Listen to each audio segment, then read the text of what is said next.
Hello everyone, Radhe Radhe. कैसे हैं आप लोग? आई होप आप लोग बहुत अच्छे होंगे और अपने आने वाले एग्ज़ाम की तैयारी भी बहुत अच्छे से कर रहे होंगे।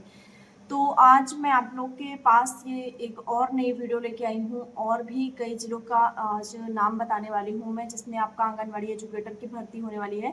बट उससे पहले मैं आपको बहुत सारी चीज़ें क्लियर कर दूँ, बहुत सारे आपके डाउट क्लियर कर दूँ और कुछ ऐसे कमेंट्स आते हैं जिनका मैं रिप्लाई कर दूँ। ठीक है, तो चलिए वीडियो को स्टार्ट करते हैं और आप वीडियो को पूरा देख लीजिएगा। चैनल पर अगर नए हैं तो सब्सक्राइब कर लीजिएगा, ताकि आपको जो भी कुछ ऐसे लेटेस्ट अपडेट आती रहे, मैं कोशिश करती रहूँगी कि मैं आप तक पहुँचाती रहूँगी उसको, और आप भी उसका कहीं ना कहीं लाभ लेते रहेंगे। ठीक है, और लाइक कर दीजिएगा, कमेंट भी पॉजिटिव करिएगा। आपके एक कमेंट से मुझे बहुत ज़्यादा हेल्प मिलता है। तो जैसा कि मैंने आप सबको बहुत ज़्यादा वीडियो के माध्यम से बता दिया है कि किन किन जिलों में, चाहे वो ईसीसी एजुकेटर को का हो या महिला कल्याण विभाग का हो या व्यावसायिक शिक्षा हो या शिक्षा विभाग के किसी भी मतलब विभाग के द्वारा अगर कोई वैकेंसी संचालित कराई जा रही है, किसी जिले में कराई जा रही है, तो मैं कोशिश करती हूँ कि मैं आप लोग तक वो वीडियो पहुँचा सकूँ। ठीक है, तो मैंने ज़्यादा से ज़्यादा डिस्ट्रिक्ट जो है वो कवर कर लिए हैं, लेकिन फिर भी कुछ डिस्ट्रिक्ट में ऐसे हैं कि जिसकी लास्ट डेट बहुत कम रहती है। ठीक, और उसमें फिर क्या होता है कि स्टूडेंट जो होते हैं वो आवेदन नहीं कर पाते हैं, तो उन डिस्ट्रिक्ट का दोबारा से डेट ओपन होती है और वो मैं आप तक पहुंचाने के लिए कोशिश करती हूँ। आज मैं आपके लिए जो वीडियो लेके आई हूँ इसमें आपका आंगनबाड़ी एजुकेटर का है। मैंने महिला कल्याण विभाग का भी कल बताया था। बाकी बहुत सारे विभाग द्वारा वैकेंसियाँ मतलब लाती आती रहती हैं, लेकिन मैं उसको इसलिए नहीं बता पाती हूँ क्योंकि उसमें जो आपकी क्वालिफिकेशन होती है ना, वो बहुत एक स्पेशल होती है। तो जैसे कि मेरी वीडियोस जो देखते होंगे, मुझे इतना पता है कि ये बहुत ही सामान्य लोग देखते हैं। बहुत मतलब ऐसा नहीं है कि जो बहुत हाई क्वालिफिकेशन हो गया होगा जिनका, या फिर जो बहुत हायर एजुकेशन में होंगे वो वीडियो देखते होंगे।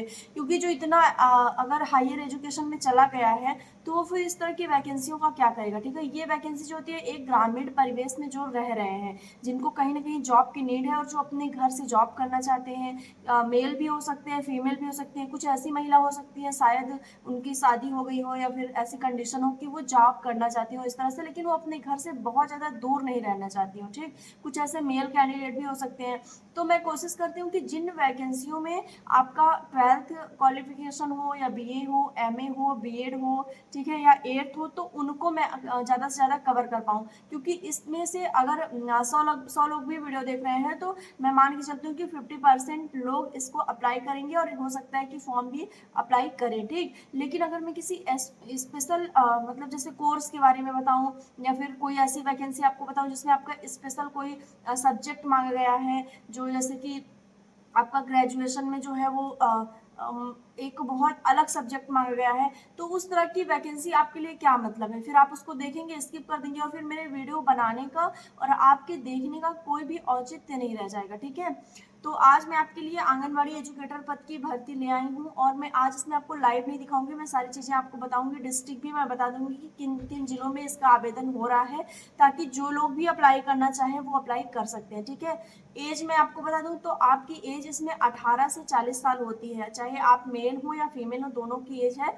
बाकी ओबीसी SC ST वालों के लिए छूट भी है। जो ओबीसी कैंडिडेट है उनको 43 ईयर्स, एंड जो मतलब SC ST हैं उनको 45 से 45 ईयर्स उनके लिए एज निर्धारित की गई है। ठीक, इस जॉब को यूपी के लोग ही भर सकते हैं, यानी कि जिस जिले का मैं नाम बताऊंगी अगर आप उस जिले के हैं तभी आप उसको अप्लाई कर पाएंगे। ठीक, ये नहीं कि आप हैं प्रयागराज के और कानपुर में ये वैकेंसी आई तो आप वहां पे जाके अप्लाई कर दें, ऐसा बिल्कुल भी नहीं हो सकता है। तो जिस जिले में आपका निवास स्थान है आप वहीं से इसको अप्लाई कर पाएंगे। ठीक है, बाकी इसमें बात करें तो इस वैकेंसी में आपका चाहे जिस पोस्ट के लिए अप्लाई करेंगे आप, आपका कोई एग्जाम नहीं है। ठीक है, यानी आपकी ये सीधी भर्ती है।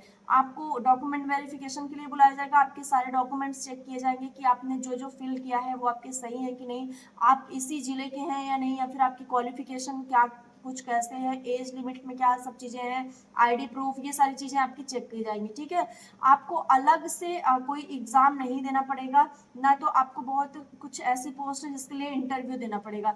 कुछ एक आध पोस्ट ऐसे आती हैं जिसमें आपको हो सकता है कि इंटरव्यू देना पड़ जाए, लेकिन सारी पोस्ट के लिए ऐसा नहीं है। ठीक, इंटरव्यू में भी आपका सामान्य इंटरव्यू होगा, ऐसा नहीं है कि आपको बहुत ज़्यादा हाई फाई कुछ पूछा जाएगा। आपका सामान्य बेसिक नॉलेज, आपकी पर्सनैलिटी थोड़ा सा मतलब देखेंगे कि आपकी स्किल मतलब वो कन्वर्सेशन कैसा है, आप बोल चाल में कैसे हैं, आपके पास वो पर्सनालिटी है कि नहीं, कि अगर आपको 4 लोग के बीच में बुलवाया जाए तो आप बोल लेंगे कि नहीं बोल लेंगे, ठीक है। तो इस तरह से इसमें यही सारी चीज़ें आपकी देखी जाएंगी, ठीक। बाकी आपका कोई भी अलग से एग्जाम नहीं होगा, कोई पेपर पैटर्न आपका नहीं बनेगा। और मैं बता दूं कि आपकी जॉब लोकेशन कैसे रहेगी। तो जैसे मान के चलिए आपकी अगर आंगनवाड़ी एजुकेटर के द्वारा आपकी भर्ती होती है तो मोस्टली ऐसा रहेगा कि आपकी जो जॉब रहेगी वो आपके जो प्राइमरी स्कूल है उसी में ही रहेगी। हो सकता है कि वहाँ पे आपको सहायक के रूप में काम करना पड़े, या फिर वार्ड आया के रूप में काम करना पड़े, या वॉचमैन के रूप में काम करना पड़े, या सिक्योरिटी गार्ड के रूप में काम करना पड़े, या फिर हो सकता है कि सुपरवाइजर के पद पे आपको काम करना पड़े, या जो भी शिक्षिका होती हैं उनके मतलब शिक्षा मित्र के रूप में अगर आप एक मैं बात करूँ तो मोटे तौर पर आप शिक्षा मित्र भी कह सकते हैं, ठीक। तो इस तरह से आपकी इसमें पोस्ट रहेगी। आपकी जो जॉब लोकेशन रहेगी वो आपके जिले में रहेगी, और ज़्यादा से ज़्यादा पॉसिबिलिटी ये है कि आपके गांव में रहेगी, यानी आप जिस भी विलेज से हैं आपको वहीं पे आपकी जॉब मिलेगी, ठीक है। वहीं पे जो भी प्राइमरी स्कूल होगा उसी में आपको काम करने का मौका मिलेगा, ठीक। तो मैं ज़्यादा से ज़्यादा ईसीसी एजुकेटर और महिला कल्याण विभाग द्वारा जो भी संचालित की जाती है वैकेंसियां, मैं कोशिश करती हूँ कि मैं इन दोनों डिपार्टमेंट द्वारा वैकेंसियां जो भी निकाली जा रही हैं उसको मैं ज़्यादा से ज़्यादा कवर करूँ, क्योंकि इसमें हमारे जो भी ग्रामीण क्षेत्र के लोग हैं उनके लिए ये ज़्यादा हेल्पफुल होता है, ठीक है। ताकि उनको कहीं ज़्यादा बाहर मतलब आउटडोर ना जाना पड़े, अपना एक सीमित क्षेत्र में वो काम कर सकें। बाकी इसमें कुछ जिलों का आवेदन हो चुका है और तमाम जिलों का आवेदन चल रहा है इसमें। तो सबसे पहले मैं आपको बता दूं कि लखीमपुर खीरी के जो भी कैंडिडेट हैं, अगर उन्होंने 8th क्वालिफाई किया है, 10th किए हैं, या हाई स्कूल किया है, मतलब हाई स्कूल किया है, 12th किया है, बीए किया है, ग्रेजुएशन, पोस्ट ग्रेजुएशन, या फिर कोई कंप्यूटर की डिग्री है, या कोई डिप्लोमा है, इतने सारे आपके पास क्वालिफिकेशन में अगर कुछ भी है तो आप अप्लाई कर सकते हैं पोस्ट के अकॉर्डिंग, ठीक है। आपको पोस्ट उसमें देखना है कि किस पोस्ट के लिए आपकी क्या क्वालिफिकेशन है, देन आप वहाँ पे अप्लाई कर सकते हैं।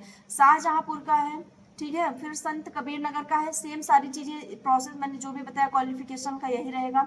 बागपत में है, महोबा में है, और फतेहपुर में है, यानी कि 6 जिलों में आपका ईसीसी एजुकेटर का आवेदन चल रहा है, ठीक। लखीमपुर खीरी, शाहजहांपुर, संत कबीर नगर, बागपत, महोबा और फतेहपुर। सबसे ज्यादा इसमें कमेंट लखीमपुर खीरी और शाहजहांपुर वाले कर रहे थे, ठीक। तो इन आप दोनों के लिए मैंने बता दिया है, आप देख सकते हैं इसमें मतलब 6 जिलों का आवेदन चल रहा है आंगनवाड़ी एजुकेटर में।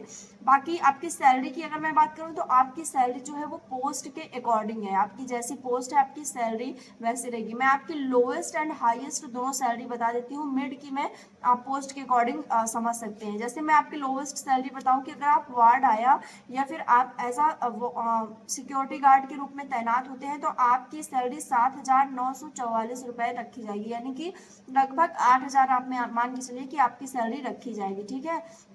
ये सैलरी आपके बेसिक शिक्षा विभाग के मतलब जो अधिकारी होते हैं, जो बीएसए होते हैं, उनके द्वारा आपको दी जाएगी, ठीक। जो भी प्राइमरी स्कूल के मतलब उच्च अधिकारी होते हैं उनके द्वारा वैकेंसी संचालित कराई जा रही है, तो उन्हीं के द्वारा ये आपको सैलरी भी दी जाएगी, ठीक है। लोएस्ट सैलरी मैंने आपको बता दी। हाईएस्ट सैलरी अगर आपने डिप्लोमा किया है, कुछ आपके पास मैकेनिकल कोर्स है, टेक्निकल कोर्स है, कुछ और है, या फिर आपको मतलब कंप्यूटर ऑपरेटर के रूप में काम करते हैं, आपके पास अच्छी खासी कंप्यूटर की डिग्री है, तो आपकी हाईएस्ट सैलरी लगभग 25 से 30 हजार के रूप में हो सकती है, ठीक है। अब इतनी सैलरी अगर आपके घर में रह के या आपके गांव में जॉब करके आपको मिल रही है तो फिर और क्या ही चाहिए, क्योंकि अगर बाहर आप प्राइवेट सेक्टर में जाके ऐसे ही जॉब करेंगे और वहां पे अगर आपकी सैलरी 20,000 भी हो रही है तो आपके 10 से 12,000 रुपए तो आपके रहने में ही खर्च हो जाएंगे, बचत आपकी कुछ नहीं हो पाएगी। तो सेम अगर आपको यहाँ गाँव में मिल रही है और इतनी सारी आपको सुविधाएं मिल रही है कि आपको घर से जाना है, कोई ये बाउंडेशन भी नहीं है कि आपको कहीं और जिले में भेज दिया जाएगा यहाँ पे, तो ये सारी चीजें नहीं है, तो काफी अच्छा है। इसमें मैंने आपको जो भी चीजें इसमें हो सकता था बता दी। लास्ट डेट की मैं आपको बता दूं तो हर जिले की लास्ट डेट अलग अलग है, लेकिन 9 तारीख के पहले पहले 9 अप्रैल के पहले पहले इन सारे जिलों का आवेदन कंप्लीट करा लिया जाएगा, ठीक है। तो 9 अप्रैल के पहले पहले आप अपने जिले का नाम देख लीजिए, जान लीजिए कि आपके जिले का नाम है कि नहीं है। अगर नहीं है तो परेशान नहीं होना है, जिनके जो लोग भी जिस भी जिले से देख रहे हैं वो कमेंट करेंगे, तो अगर चल रही होगी वैकेंसी तो मैं बता दूंगी, या नहीं चल रही होगी तो अभी तो मैं बहुत सारे वीडियोस आपके लिए लेके आऊंगी। आप चैनल से कनेक्ट हो जाइए, आपको मैं कोशिश करूंगी कि मैं पहुंचाऊं, ताकि अगर मेरी वीडियो से मान लीजिए मैं इतना मेहनत करके आपके लिए वीडियो बना रही हूँ और अगर 100 लोग वीडियो देख के उसमें से अगर एक भी लोग का अगर सिलेक्शन हो जाता है तो वो मेरे लिए बहुत अच्छी बात है कि हाँ मतलब मेरे थोड़े से प्रयास से आप लोग का कहीं ना कहीं आप सेट हो गए, कहीं ना कहीं आपको कुछ ना कुछ जॉब मिल गई है। ठीक है, अब एक चीज़ और आपका डाउट क्लियर कर दूं कि अभी भी तमाम लोग जो इस वैकेंसी के बारे में नहीं जानते हैं तो वो कमेंट करते हैं कि सरकारी रिजल्ट पे ये क्यों नहीं है। तो मैंने आपको पहले भी बताया था कि ये आपकी संविदा की जॉब है और संविदा की नौकरी जो होती है ज़्यादातर वो उनकी एक स्पेशल साइट होती है उस पर चलती है। ठीक है, उनका एक पोर्टल होता है उस पर चलता है। तो जहाँ पे ये वैकेंसी चल रही है आपको पता है कि सेवा योजना पोर्टल पे चल रही है, लेकिन जिनको नहीं पता है कमेंट में मैं लिंक पिन कर दूंगी, आप वहाँ से डायरेक्ट साइट पे पहुँच जाएंगे और वहाँ पे फिर आप अपने जिले का नाम देख के फॉर्म अप्लाई कर सकते हैं। ठीक है, और एक चीज़ कि जैसे आप फ्रंट पेज पे जब पहुंचेंगे वहां पे आउटसोर्सिंग जॉब पे क्लिक करने के बाद पहले पेज पे पहुंचेंगे तो मान लीजिए कि वहां पे आपका नाम नहीं है, डिस्ट्रिक्ट का नाम नहीं है, तो आप नीचे जब बढ़ेंगे तो आपको पेज नंबर नीचे दिखेगा और वहां पे आप क्लिक करते जाएंगे 1 2 3 से लेके 1 से लेके 20 तक पेज नंबर है, तो उसमें आपको लगभग 19 या 20 नंबर पेज नंबर पे आपको आपकी वैकेंसी मिल जाएगी। ठीक है, तो आई होप आपकी सारी चीज़ें क्लियर हो गई होंगी। अगर कोई डाउट रह जाता है तो कमेंट कर दीजिएगा, मैं बता दूंगी। बाकी मिलते हैं नेक्स्ट वीडियो में, तब तक के लिए बाय, टेक केयर।